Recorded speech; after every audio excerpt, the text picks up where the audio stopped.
For exoteric girl bloggers of the 2020s, Jane Birkin is not only a fashion icon, the epitome of femininity in the 1960s, but she's also the living proof that you could be the most beautiful girl in the world and still have an ugly boyfriend.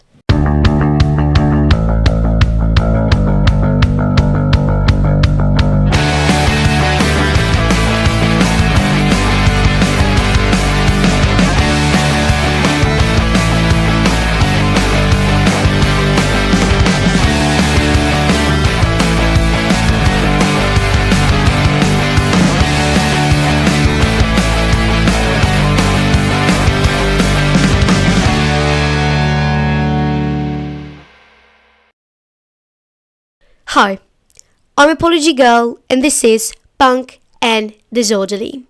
Welcome. Today, I'll be diving into the life of Jane Mallory Birkin and her memoir, Munkey Diaries. So, there will be a few spoilers for the autobiography, but if you know anything about her relationships in the 60s, 70s and early 80s, and, most of her movies, there probably won't be anything spoiled for you, but just to leave the warning. In a celebrity-obsessed society like our own, where parasocial relationships with our favorite actors have become the norm, and where everyone seems to be able to share their opinion about basically anything in the form of a 10-second TikTok, we look for celebrity dramas, family feuds, and all types of gossip to escape our own life. It's a tale as old as time, but right now, because of the overwhelming information and worries about the world that we come to encounter with online, it's much more easier to want to vent and escape. And so we use celebrity drama for that. We see lip readers deciphering what this particular actor said at a certain event. We encounter breakdowns of the dating habits and the dating life of this musician. And we follow memoir and other unreliable sources of gossip for celebrity drama. So it's only fair that public figures have a say in all this. We have interviews, we have public declarations, but we also have autobiographies. Estelle Bidafessi, a memoir ghostwriter and a member of the Association of Ghostwriters, mentions, "For starters, a book is an opportunity for celebrities, public figures and famous people to set the record straight. Because these people's lives are constantly being written and spoken about in the media, you can understand why they may want to get in on the action and share their perspectives." Autobiographies can be a great way for celebrities to control their own narratives, as they are meticulously curated to help them reclaim their public image from media speculation. And they're also great to monetize their personal brand. So it's no surprise that by 2023, at least 396 celebrity memoirs had been published. Arguably the best year for celebrity memoirs. By 2025, the number had been significantly reduced, according to the LA Times, to only 290 memoirs. Still, last year we saw the likes of Anthony Hopkins, Brooke Shields, Lionel Richie and Margaret Atwood entering the craze. And I am also to blame for fueling this money-making machine. Just last year, I read Face It by Debbie Harry. I read Verse Monster by Graham Coxon, which is one of my favorite guitarists. And I read Vivienne Westwood's self-titled memoir. And you know what? I kind of guiltily love them all. And I plan on reading Lynch on Lynch and probably Just Kids by Patti Smith. Memoirs and autobiographies fuel these parasocial relationships we tend to have with our favorite artists. At least artists in my case, because by the likes of it, even influencers and reality stars have entered the memoir craze. And that sells. We buy the autobiography, we get a little bit closer to their eccentricities, to understanding these public characters, their hardships, their life-altering moments that made them who they are. Essentially, if we buy the memoir, if we read the memoir, we are the superior fans. And in some cases, we'll know the secret ingredient to their fame and success. The thing is, most memoirs tend to feel a little bit bleak. The first pages are exciting and all. We'll finally get a look at the life of X or Y. But as you go along, the words tend to sound inauthentic, uninspired, or plainly bad. Quoting Rachel Syme for The New Yorker, "The Hollywood memoir is a perfect genre for summertime, when your mind is as gooey and malleable as a slice of American cheese, because it demands that you be willing to suspend your disbelief and indulge in dazzling lies." And most times I find myself asking the question, why should I care? You're no Tom Sawyer, no Elizabeth Bennet. Then there's the subjectivity problem. We can take anything the writer says as facts, although he treats them as such, because the medium of the autobiography is purely one-sided. The writer is recalling an event in their life. We can do nothing but speculate if it actually happened that way, or if their subjective lens is blurring our comprehension of that moment. I read a while back a Reddit comment that goes pretty well with my feelings. 99.99% of the time, it's written by a ghostwriter. It's just another way for celebrities to capitalize on their existing popularity. Bonus points if the book touches on one of the focus points all big publishing houses are clamoring for, like identity, trauma, or success against all odds stories. People like to read them.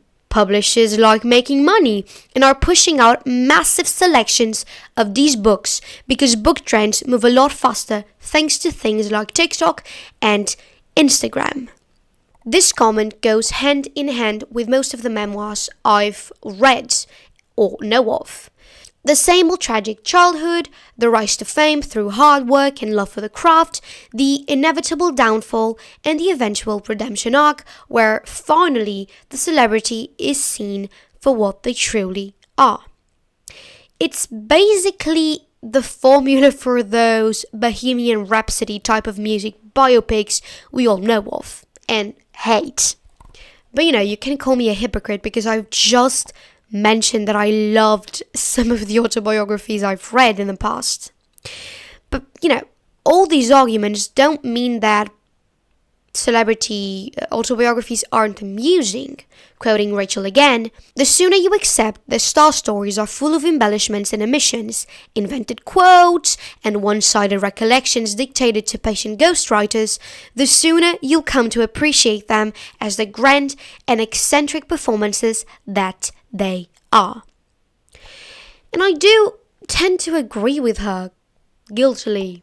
And so, like any good, reliable fan, last summer I felt the urge to buy Munkey Diaries, the autobiography by Jane Birkin.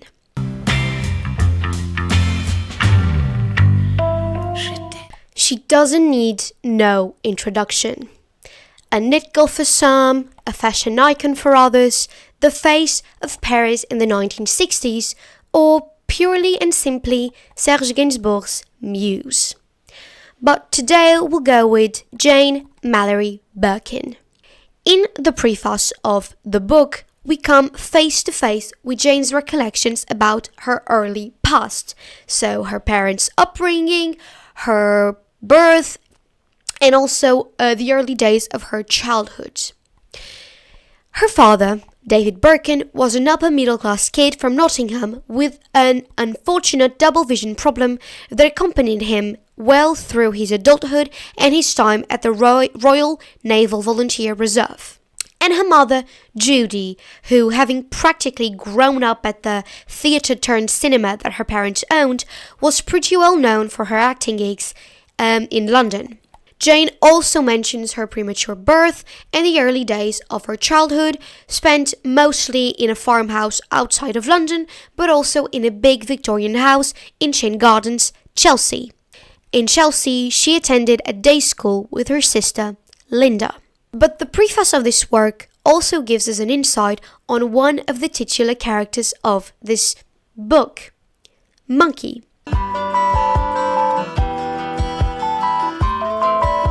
This might be quite specific for my particular taste, but when I buy a book, I tend to go into it knowing absolutely nothing about it, or at least knowing the least about it, so I don't look up critiques or anything like that, because I don't want to be influenced by outside opinions. And so when I picked up Jane's memoir, I didn't read the back cover, I didn't look reviews or look up critiques or anything like that, so I was plainly intrigued by the title, which is a bit peculiar, Munkey Diaries, and also just Jane looking at us magnifyingly with her bangs and her dew eyes.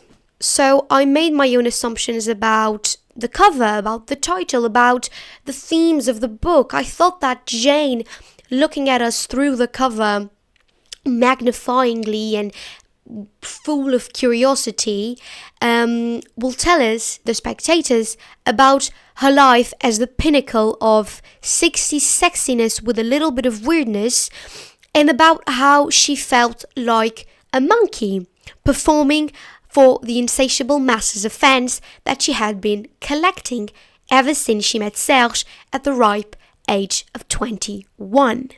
Boy, was I wrong.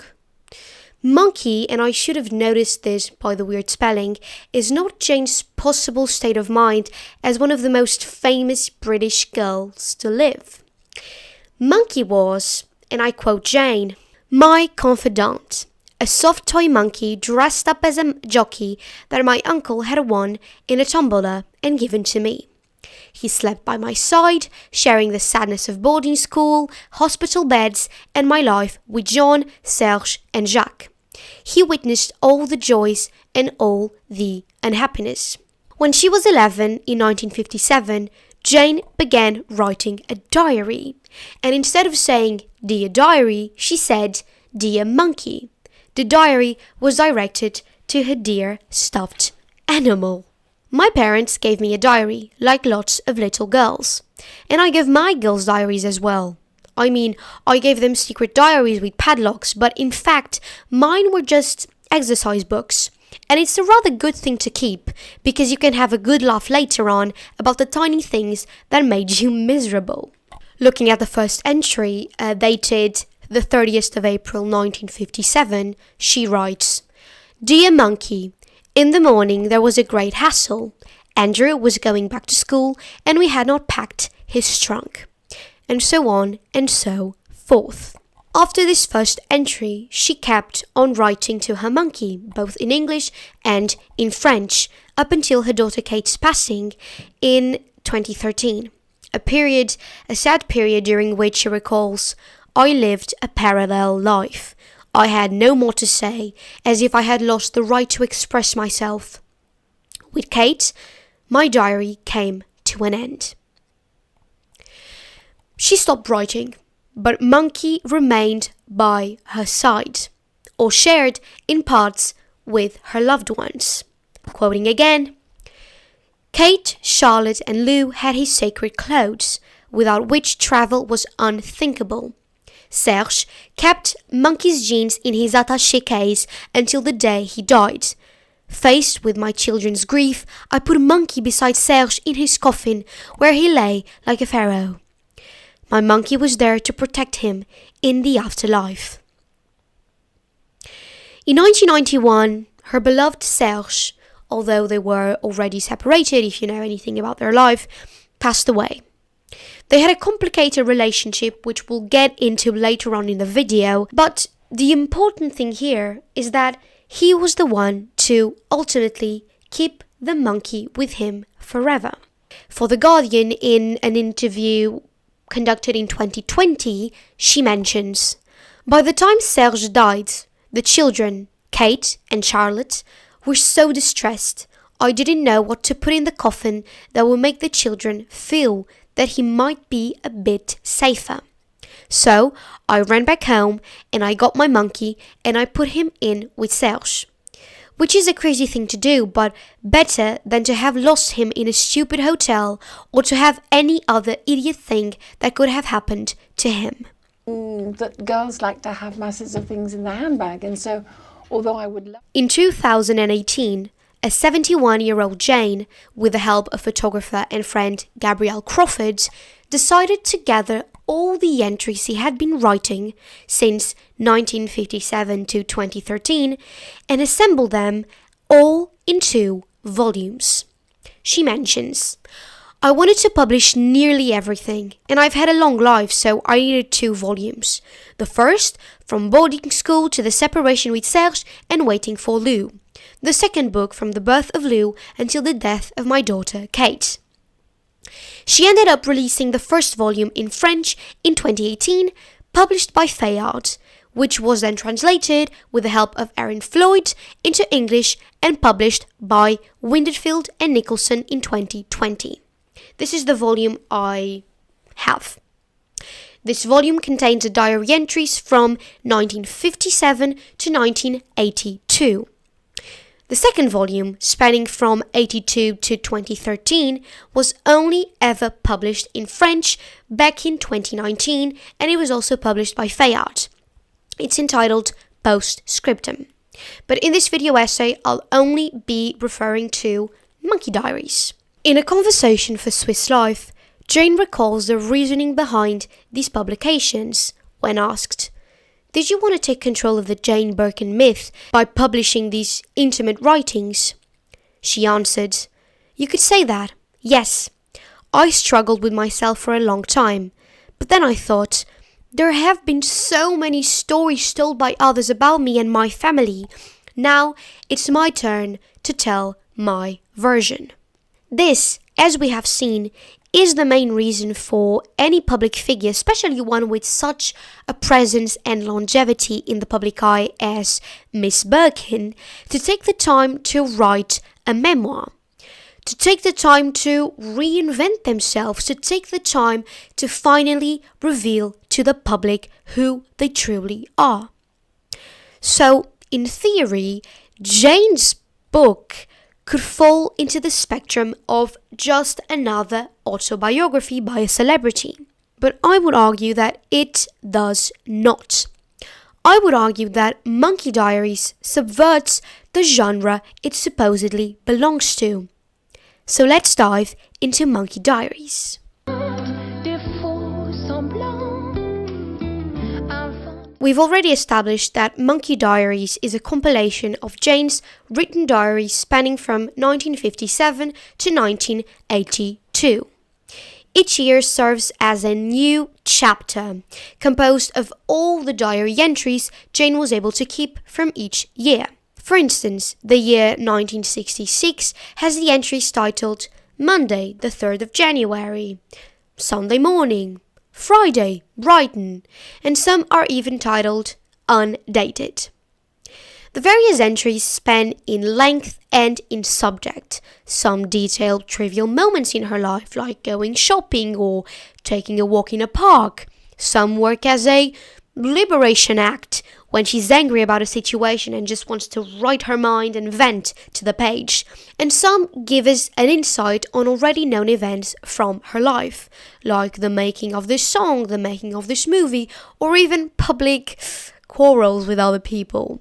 For example, on the 16th of August 1973, she writes about visiting a castle with her 2 younger daughters, Kate, who was 4 at the time, and Charlotte, who was 2 at the time.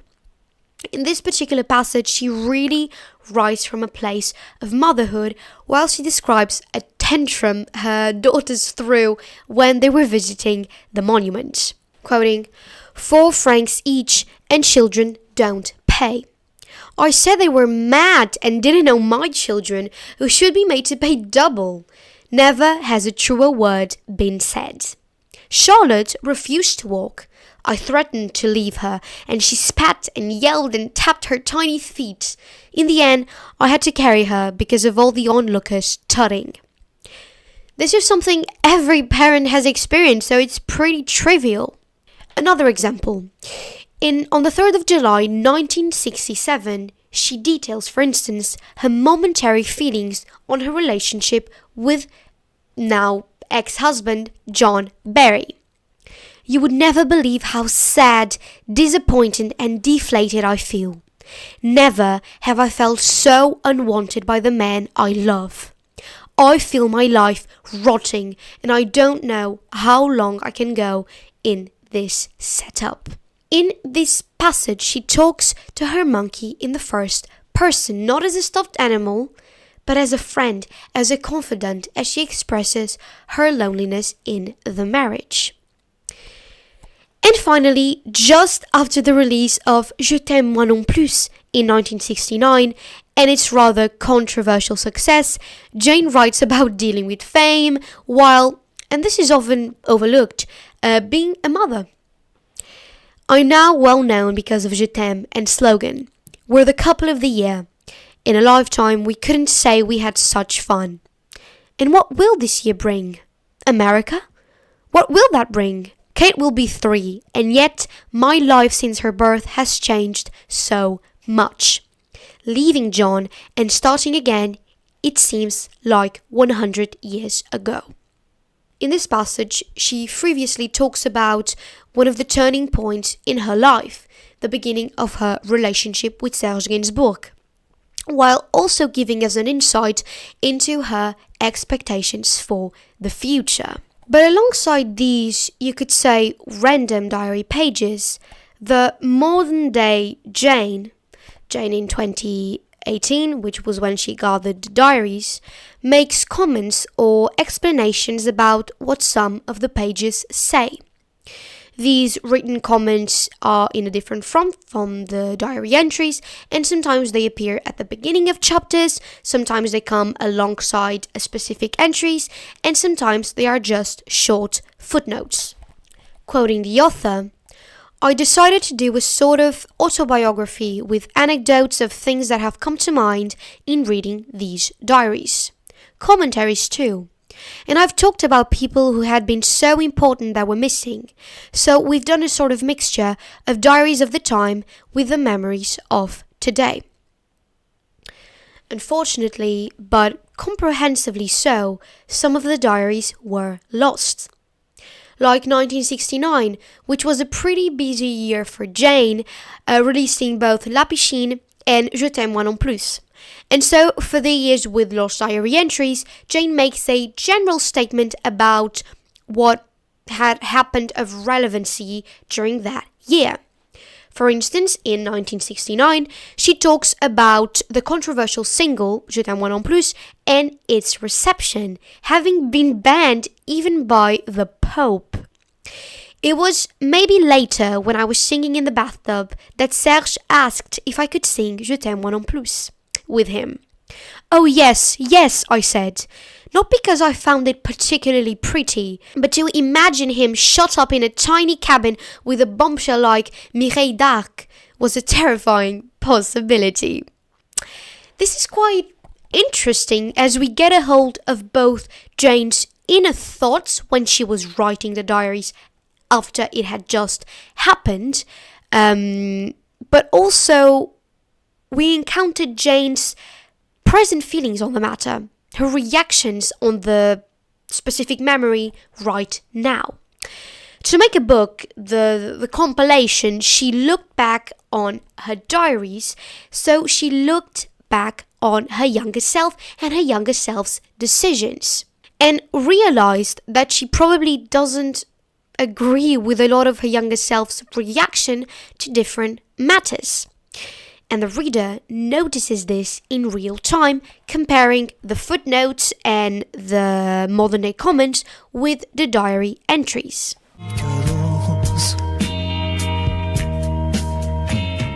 This is one of the virtues of the diary form. You see Jane growing up, basically, from the ages of 11 to the age of 36. Most celebrities talk about their childhood and their teenage years, virtually the different phases in their life, in their memoirs. It's a central point in their life story. For instance, in her autobiography Face It, Debbie Harry even talks about the early days of her life right after birth. Quoting, "They claim it's unusual to have memories of your earliest moments, but I have tons. My first memory is at the 3-month mark."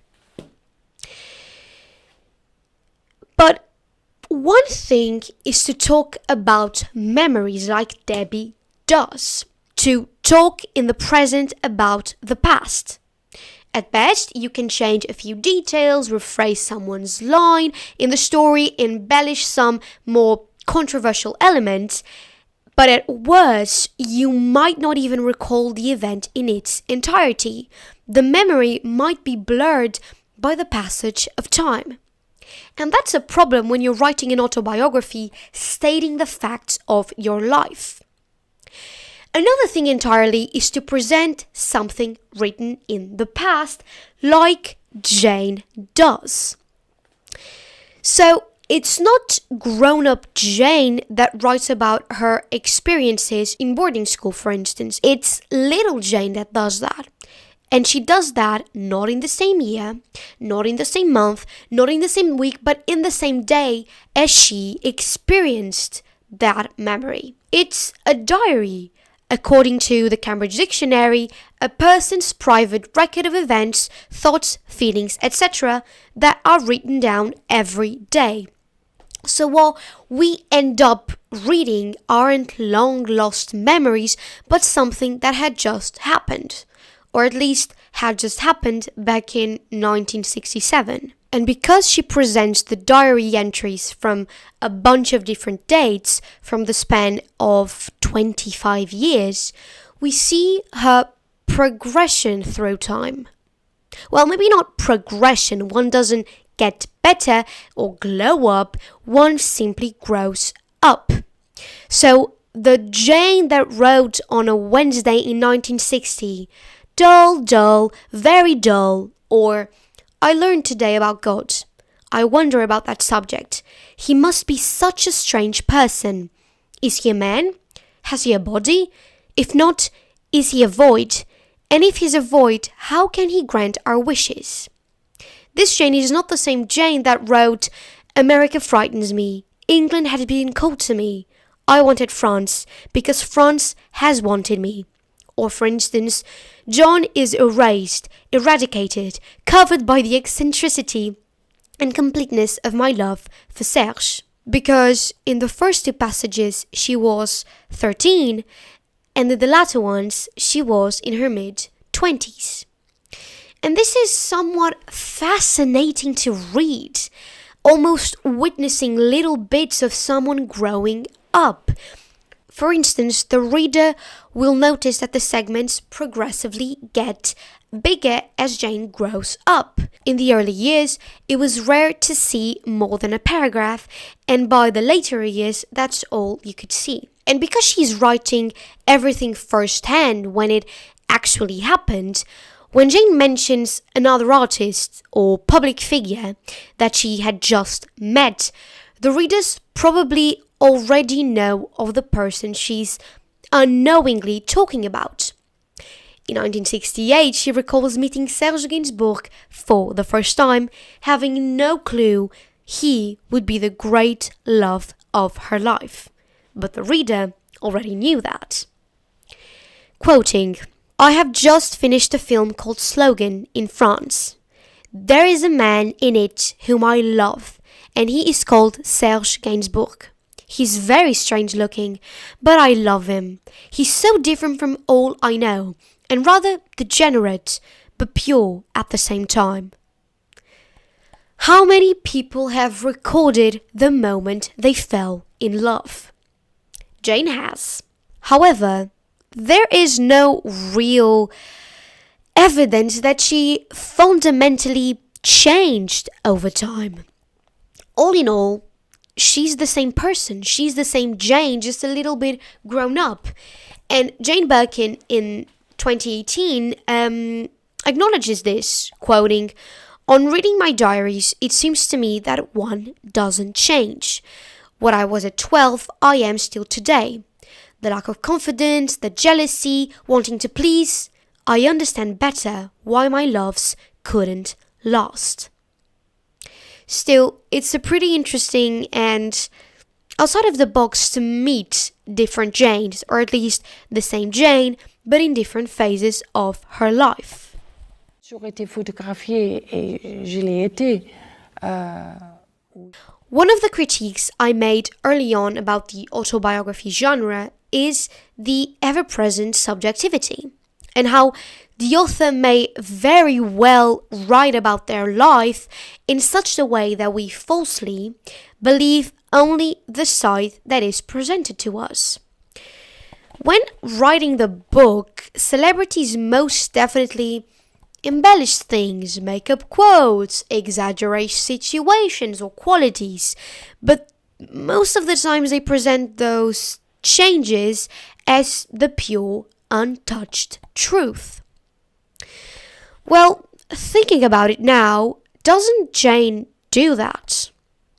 A diary is something inherently subjective.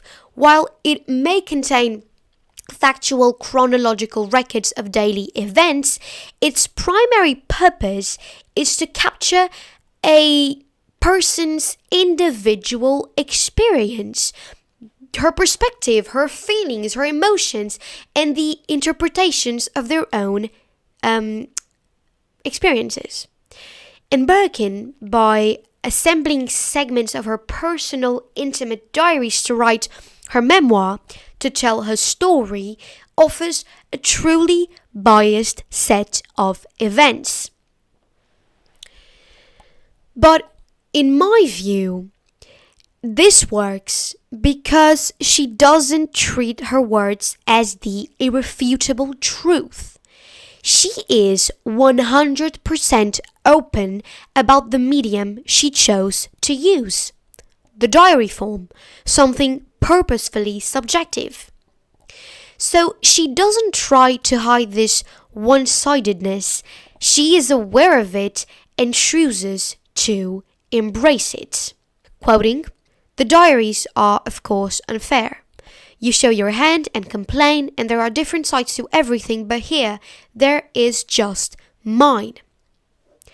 Facing this subjectiveness that she acknowledges, she could have opted for introducing some changes to the source material, omit segments, erase certain people from the narrative, tone down nasty details.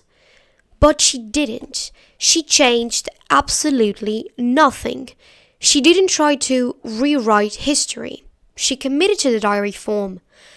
And that's brave. In principle, I have changed nothing. And believe me, I would have preferred to have reactions that were more mature or wiser than those that I had. It's subjective, yes, but that's the point. That's what makes it interesting. It's like being on the train and opening up the windows. You could sort of shriek about naked and then pull the shutter. There's yet another virtue of the diary form. Essentially, a diary is supposed to be a quick form of exhortation, a venting machine. You don't think about it much before writing, and you transpose to it everything that is going on your mind at that second. You scream at the page without thinking about grammar or politeness or pretty words.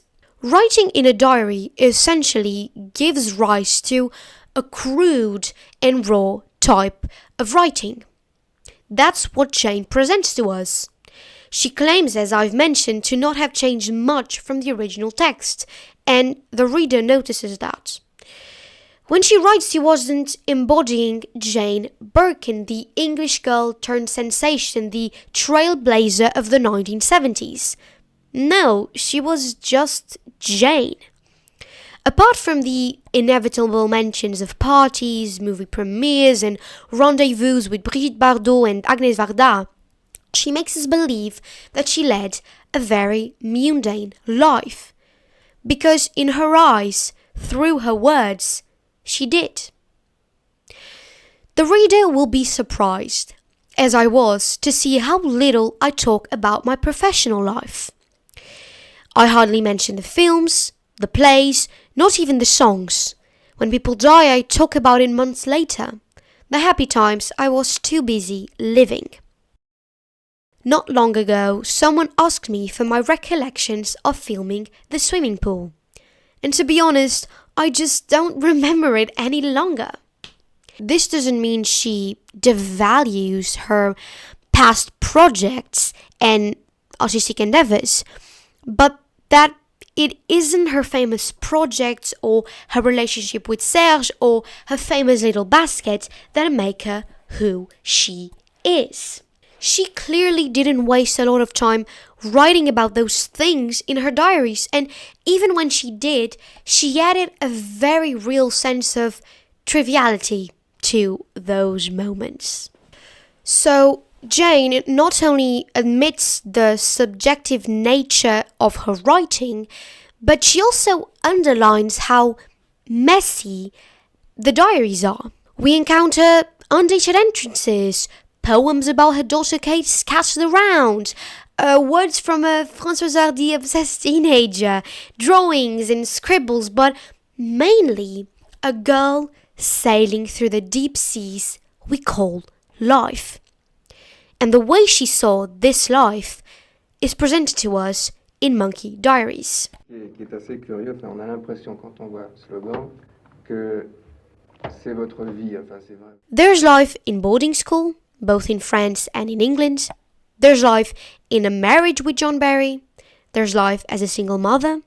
There's life with Serge, and a life after Serge with Jacques Doillon and 3 daughters.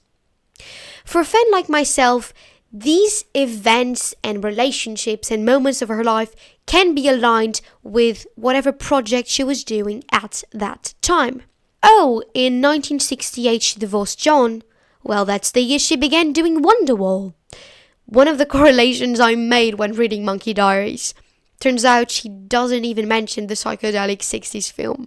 Well, in reading the memoir, these events start to feel correlated and chronological, consequential even.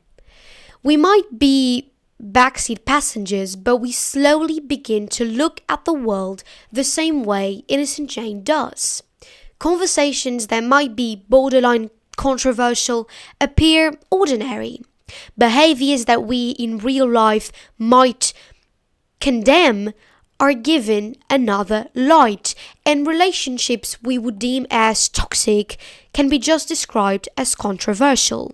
It's an honest book, and its lack of filters makes the reader a bit more comprehensive of the complex aspects of a life under the spotlight. And Jane seems to agree with this view. In reading her diaries, she came to conclusions about how she reacted to certain events in her life, how she dealt with her various relationships, and ultimately why those love affairs didn't last.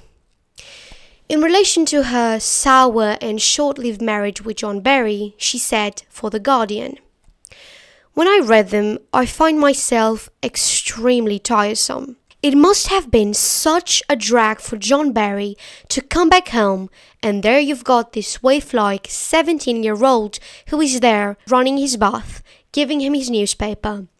When I look back at that, I think, oh my God, I only saw my side of the story." And while I do agree on the subjectivity she inadvertently proposes, I also believe that it's impossible for the reader to not side with Jane at times. In relation to the quote I just mentioned on her relationship with John Barry, I hated his guts. Absolutely hated him. And even though neither the past Jane nor the present Jane hold that much of a grudge or an anger or a hatred towards John Barry, who treated her awfully. I feel for Jane at that time, because in reading her diaries, you get a look at her state of mind when she was experiencing all these traumatic experiences, and no one should ever feel as sad, as desperate, or as lonely as she felt when she was married to John. I am so happy to see him. I suddenly have energy, and he hasn't, poor thing. And he tells me to be quiet, and then I cry, and I'm stupid, but it's only that I can't see him enough, which I suppose is a good omen. But even though Jane expresses her sadness and her loneliness, she never explicitly tells you to hate John. This might have happened if she was telling her life from a storytelling perspective, where there's always a protagonist and there's always a villain. But she's purely stating what she feels, and even without realizing, the readers notice how quickly the marriage began to sour. She never tells the readers to hate John and to feel sorry for her and to pity her and to side with her, but we do, because we get a hold of her mental state, of her thoughts, of her feelings at that time, and it's really heartbreaking, truly. There's obviously the age difference and the power imbalance. When they met in February 1965 at a Roman Polanski party, he already was one of the greatest film composers of all time, and he was 32, and she was 17 and was like a fresh girl out of school with no experience in life. But Jane never looks down upon these disparities, quoting even, "He's much older than me, which is wonderful." It is actually her dad, thank God, who opposes to the relationship, quoting, "He very quickly asked me to marry him. My father wanted to go to court to forbid it because I was still a minor. There were discussions in my parents' gardens in Chelsea, filmed by Andrew. You can see my father trying to postpone the date. You see John Barry winning, Andrew grimacing, and me following John Barry through the house to his Jaguar E-Type getting in with my basket. 3 months later, I was 18 and we were man and wife." This phrase shouldn't ever be uttered by a teenage girl. But alas. Right from the start, we encounter Barry's unfaithfulness and his complete disregard for Jane's mindset and well-being. He said I didn't know the circumstances and I was stupid to cry. And we also noticed Jane's growing loneliness. "I wanted to talk to John, explain that I was dying for company. I cannot explain last night's madness, except that I was so sad and miserable." Reaching a climax of self-harming tendencies. "I feel so capable of harming myself. It doesn't mean I try to die. I don't want that because I love you and I have so much to live for. But sometimes, when you are asleep and I haven't been able to tell you the way I feel, the only crap way I can comfort myself is to sink deep into my skin. So it hurts me and the pain seems to stop." Let's get something straight. John Barry is an idiot and a pedophile. But although sad, it's also interesting to see how Jane never realizes that, not even in the present time. Yes, she feels bitter towards him, but it comes from a place of loneliness, not hatred. She still loves him. She still admires him.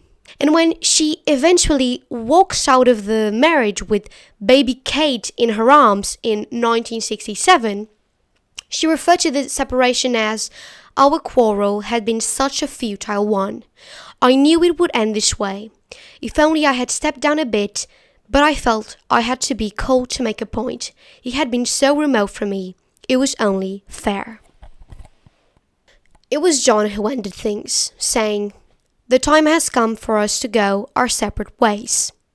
But it was Jane who left the house with a baby in her arms, an action she now refers to as a mistake. In a 2020 interview with The Guardian, after being asked, was it different with Serge Gainsbourg? Jane answered, I really came into my own with Serge because he did nothing all day long but think of jolly things to do with me. So I was extremely happy. He was as jealous as I was. On vous demandait des rôles qui vous amusaient mais qui vous plaisaient pas. Yes, they might have had a similar way of approaching life, but I don't think that was the sole reason their relationship worked, or at least seemed to work, as it lasted more than 10 years. There was still a pretty big age difference between Serge and Jane, but when she met Serge, she wasn't a underage teenage girl.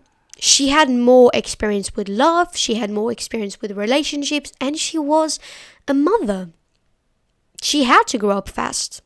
And so she clearly approached her relationship with Serge in a very different way. She didn't need to rely on him as heavily as she did John because she wasn't underage, she was an adult with her own priorities, her own project, and she found a new love for France.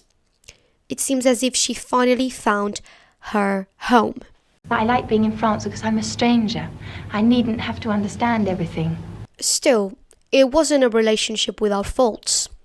They met in a strictly professional environment, but Jane formed an adoration for him right off the bat, saying that she was in love with him without even knowing him properly. She clearly still had a very romanticized version of what love or relationship should look like, and after her experience with John Barry, that's a good thing. It means he didn't break her spirit. And Serge quickly followed along. They were dating and madly in love, for he even asked her to sing his brand new creation, Je t'aime, moi non plus. But this time, it didn't feel so one-sided.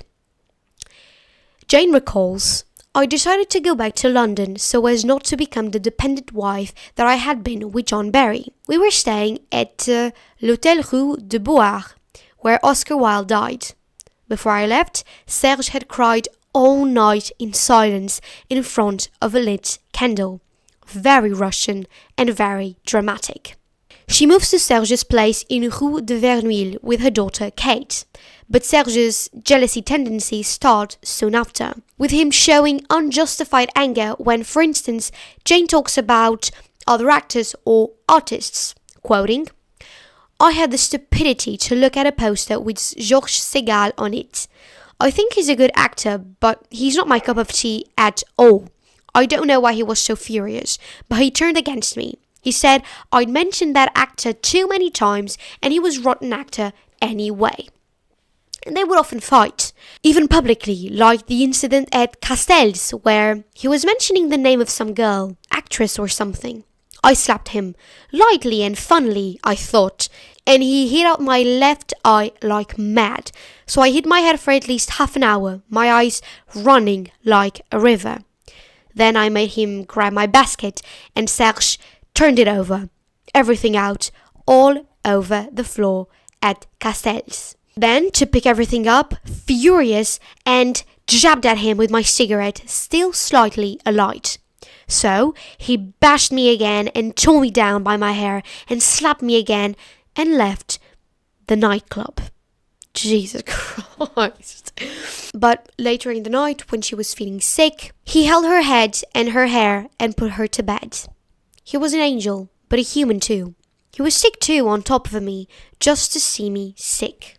So it was clearly a very complicated relationship, full of ups and downs, but I do agree with Sunday Times when they said Birkin's diary entries ultimately exposed the toxic reality behind one of the 20th century most glamorous couples. Even though at times she would refer to him as the big love of her life, quoting, "Oh, how I love him, his hair, his hands, his warmth. I want to kiss him and hold him until I cry with loving him. He's so beautiful. I can think of no one but him all my life until I die. I want him and only him." There was a lot of toxicity in the relationship, so with the addition of Serge's ever-growing alcoholic tendencies, their parting in 1980 felt inevitable, even with the daughter, Charlotte, as a result of their love. In a 2007 interview with The Guardian, when asked if she believed she could have saved him from himself, Jane answered, "I don't think I could. Everywhere he went in Paris, people said, 'Hey Serge, this round's on me.' And he could not refuse. Someone called him a suicidaire optimiste, and that is very accurate. I don't think he thought he would die at 63 though. He thought he would have 2 or 3 chances at redemption first." Here begins her time with film director Jacques Doillon, who she met while still in a relationship with Serge after Doillon approached her to star in his film La Fille Prodigue. They had a daughter, Lou, and this is one of my favorite passages about how Jane saw their relationship. "I wish I was 12 and had met him for the first time at 14 like Kate, and he'd been my first. Maybe not my last, but my first. I would have liked to be an adolescent and in love with him, but I don't think he would have noticed me. I wonder if he'll leave me when I'm 40. I suppose so. He's too young, and I'm a bit too old for him." Mind you, Jane was actually 2 years younger than Jacques Doillon, but she was used to pretty huge age gap relationships. But still, while in a relationship with Jacques, she confesses, "I miss Serge dreadfully. I never think about how he, Jacques, feels enough, only Serge and me." Clearly still holding a big part of what had been the greatest love of her life in her heart. In 1981, she writes, "I asked Jacques if he realized that if ever anything happened to Serge, I wouldn't be able to stay with him, that I would never get over it. The guilt would be unbearable just to know that he was sick." And indeed, when Serge passed in 1991, Jane and Jacques' relationship ended shortly after. Maybe it was only coincidental, but one can wonder. I think the word iconic is misused. Sometimes you may not want to hear anyone saying. Everyone's exactly, always saying everything's iconic. Ultimately, I would argue that Munkey Diaries humanizes Jane. Blatant statement, I know, I'm aware, but we tend to insert certain celebrities, or most of them, into little glass boxes accompanied by a striking label. It girl, fashion icon, muse. All of these could apply to Miss Birkin, but all of them are deprived of any real meaning. So, who is Jane Birkin? Perhaps there are other people like me in England, whereas here it's non-existent, really. There are a lot of very beautiful, very sophisticated girls, but not ones that could be a bit sort of mothy and...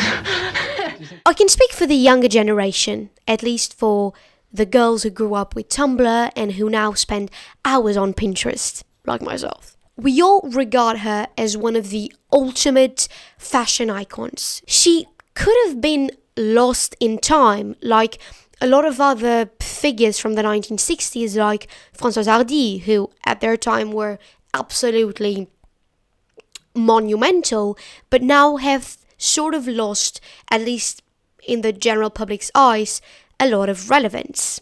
But Birkin, especially among girls inserted in fashion spaces in real life or online, is a universal, almost timeless figure. Maybe she was immortalized by the Hermes bag used by Samantha Jones and Mary-Kate Olsen. Maybe she's remembered because she's an idol to our idol, like Alexa Chung. Or maybe she was the one chosen to immortalize that specific 60s innocence. She's Birkin. But that's not the Jane I met when I read Munkey Diaries. Most of all, I met an insecure woman with a peculiar life, strong values, and a deeply relatable way of approaching la vie. By only mentioning her movies, her song debuts, and her other artistic endeavors very, very briefly, she gives space for feelings to grow. A mixture of sadness, warmth, longing, nostalgia, and despair flood the pages where a 13-year-old Jane, as well as a 30-year-old Jane, can be vulnerable. She even said it herself. I always cared more about what happened around the films. The dinners with Serge and the children, the parties, the encounters.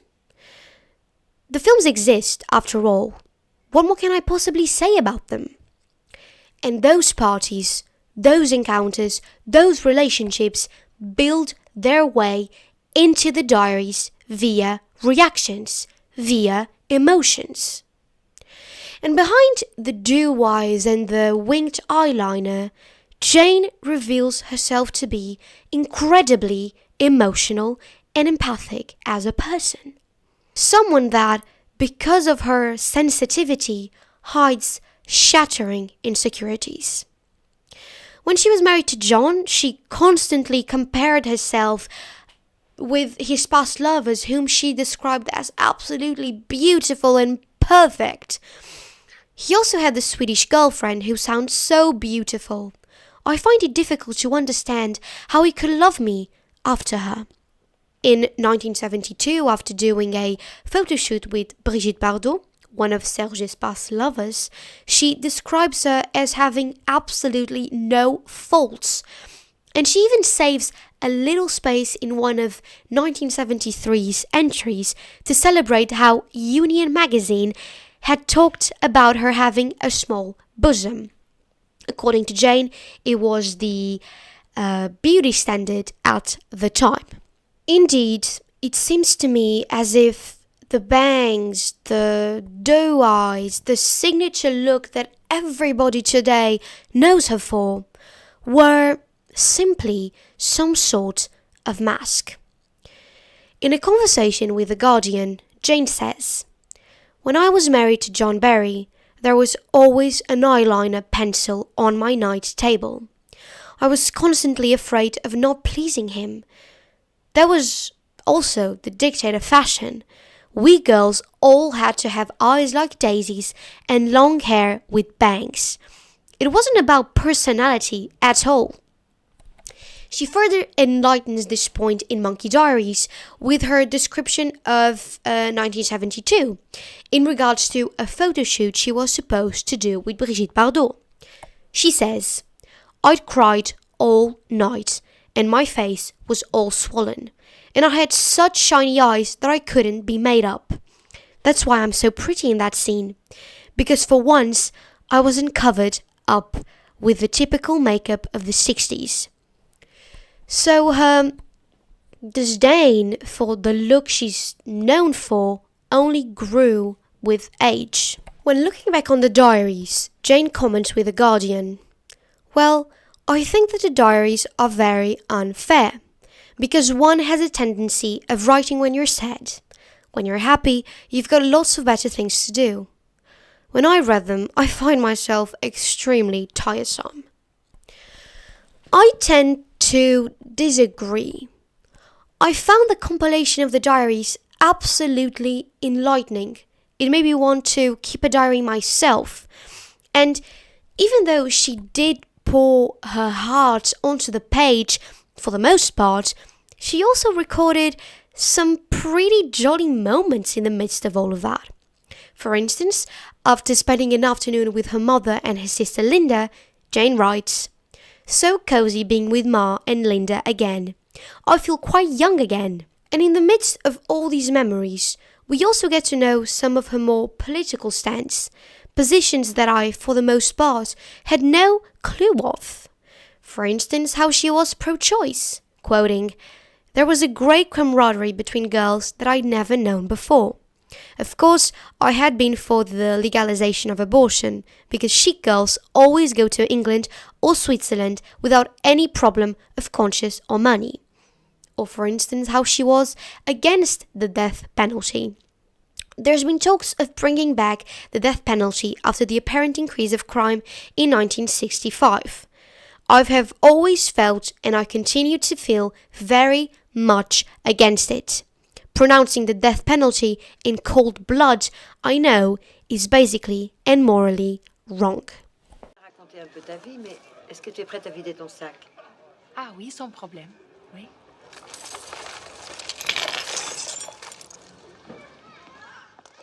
I bought Munkey Diaries like any other fan, as a fan who guiltily picks up and reads celebrities' autobiographies. But I closed the book with a real sense of disdain for the genre. Jane Birkin opened a whole new world to me. A world within the memoir spectrum, but without the self-pitying, the redemption arc, and the made-up quotes. What Miss Birkin felt writing when she wrote entry X or Y is what the reader, a few decades later, also experiences. We witness this young English girl turned French icon diving into a life of motherhood, tough love, relationships, public feuds, cold nights in hotel rooms, and controversial projects. All the while, her black mascara and preppy eyeliner begin to slowly melt away, making Jane not only more human to the fanatic reader, but also revealing a much more tender face. Revealing simply Jane.